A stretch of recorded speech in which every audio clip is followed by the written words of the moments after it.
بسم اللہ الرحمن الرحیم۔ کلاس 10 آج ہم شروع کریں گے سبق نام دیو مالی۔ اسے نام دیو نہیں پڑھ دینا کہیں، ٹھیک ہے؟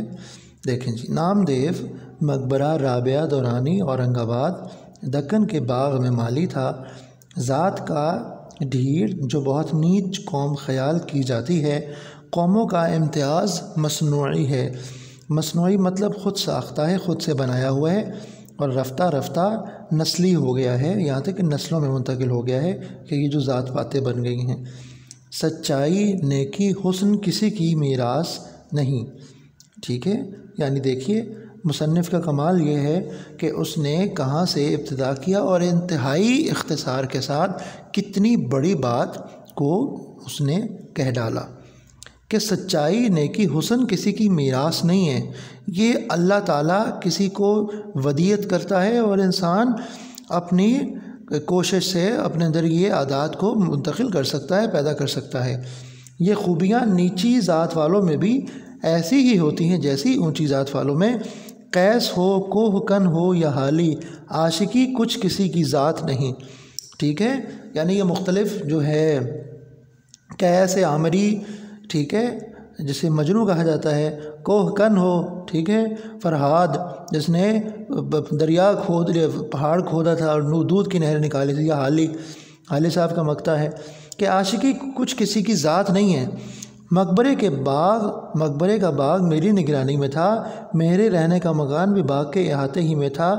میں نے اپنے بنگلے کے سامنے چمن بنانے کا کام نام دیو کے سپرد کیا۔ میں اندر کمرے میں کام کرتا رہتا تھا۔ میری میز کے سامنے بڑی سی کھڑکی تھی، اس میں سے چمن صاف نظر آتا تھا۔ لکھتے لکھتے کبھی نظر اٹھا کر دیکھتا تو نام دیو کو ہمتاً اپنے کام میں مصروف پاتا۔ ہمتاً یعنی مکمل طور پر۔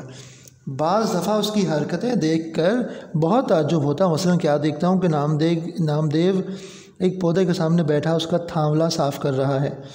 تھانولا نہیں پڑھنا، تھاملا مراد کہ جس میں پودا لگا ہوتا ہے، جس جگہ پر وہ تھوڑی سی جگہ کھودی ہوتی ہے، گول کی ہوتی ہے، جس میں پانی کھڑا ہوتا ہے۔ تھاملا صاف کر کے حوض سے پانی لیا اور آہستہ آہستہ ڈالنا شروع کیا۔ پانی ڈال کر ڈول درست کی اور ہر رخ سے پودے کو مڑ مڑ کر دیکھا۔ پھر الٹے پاؤں پیچھے ہٹ کر اسے دیکھنے لگا، دیکھتا جاتا تھا اور مسکراتا اور خوش ہوتا تھا۔ یہ دیکھ کر مجھے حیرت بھی ہوئی اور خوشی بھی۔ کام اسی وقت ہوتا ہے جب اس میں لذت آنے لگے، بے مزہ کام نہیں، بیگار ہے، ٹھیک ہے؟ اب یہ بیگار کیمپ لگا کرتے تھے جس میں بیمار لوگوں کو ڈال دیا جاتا تھا کہ یہ بیماریاں ان سے آگے نہ چلی جائیں، ٹھیک ہے؟ جہاں وہ بیٹھ کے صرف ایسے ہی مٹی ان سے گندوالی، فضول کام کروالی، اس کا کوئی فائدہ ہی نہیں ہے اور ان کو کوئی اس کا شوق بھی نہیں ہوتا۔ اب مجھے اس سے دلچسپی ہونے لگی، یہاں تک کہ بعض اوقات اپنا کام چھوڑ کر اسے دیکھا کرتا، مگر اسے کچھ خبر نہ ہوتی کہ کوئی دیکھ رہا ہے یا اس کے آس پاس کیا ہو رہا ہے۔ وہ اپنے کام میں مگن رہتا، اس کی کوئی اولاد نہ تھی۔ وہ اپنے پودوں اور پیڑوں ہی کو اپنی اولاد سمجھتا تھا اور اولاد کی طرح ان کی پرورش اور نگہداشت کرتا۔ نگہداشت مطلب کیئر کرنا، سنبھالنا۔ ان کو سرسبز اور شاداب دیکھ کر ایسا ہی خوش ہوتا جیسے ماں اپنے بچوں کو دیکھ کر خوش ہوتی ہے۔ وہ ایک پودے کے پاس بیٹھتا، ان کو پیار کرتا، جھک کر دیکھتا اور ایسا معلوم ہوتا گویا ان سے چپکے باتیں کر رہا ہے۔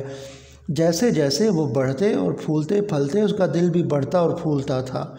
ان کو توانا اور ٹانٹا دیکھ کر، ٹانٹا مطلب کہ بالکل جناب وہ سیدھے ہو گئے ہیں، ٹھیک ہے، اپنے وزن پہ کھڑے ہو گئے ہیں، اس کے چہرے پر خوشی کی لہر دوڑ جاتی۔ کبھی کسی پودے میں اتفاق سے کیڑا لگ جاتا یا کوئی اور روگ پیدا ہوتا تو اسے بڑا فکر ہوتا۔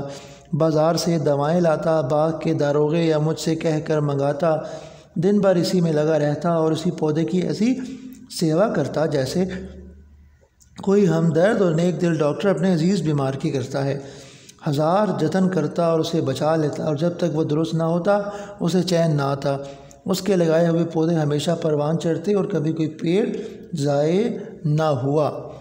باغوں میں رہتے رہتے اسے جڑی بوٹیوں کی بھی شناخت ہو گئی تھی، خاص کر بچوں کے علاج میں اسے بڑی مہارت تھی۔ دور دور سے لوگ اس کے پاس بچوں کے علاج کے لیے آتے تھے۔ یعنی ایک شخص اپنے کام میں مگن ہو جائے اور مہارت حاصل کر لے تو وہ اس کے ساتھ ساتھ جو اس کام سے منسلک پیشے ہوتے ہیں ان میں بھی مہارت حاصل کر لیتا ہے۔ وہ اپنے باغ ہی میں سے جڑی بوٹیاں لا کر بڑی شفقت اور غور سے ان کا علاج کرتا۔ کبھی کبھی دوسرے گاؤں والے بھی ان سے علاج کے لیے بلا لے جاتے۔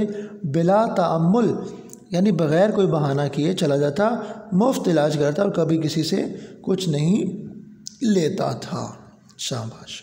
تو آج یہاں تک رکھتے ہیں، کل انشاءاللہ سے آگے دیکھتے ہیں۔ بڑی انٹرسٹنگ اسٹوری ہے۔ اللہ حافظ۔